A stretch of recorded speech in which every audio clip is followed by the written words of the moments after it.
Hello everyone, how are you doing? This is MD Tech here with another quick tutorial. In today's tutorial, I'm going to show you guys how to change the font size in the Google Chrome web browser. So this should hopefully be a pretty straightforward process here, guys. And without further ado, let's go ahead and jump right into it. So all you have to do is select the menu icon up at the top right corner of the Google Chrome web browser and go down and select Settings. And on the left side, you want to select where it says Appearance.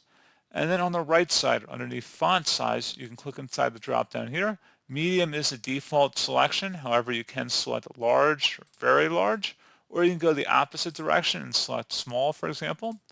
And that's pretty much it, guys. It'll adjust the size of the settings window here in Google Chrome. So it doesn't affect like the menu options here, but if you're in the settings window, it will adjust how large the font is. So pretty straightforward process, guys. Do hope I was able to help you out, and I do look forward to catching you all in the next tutorial. Goodbye.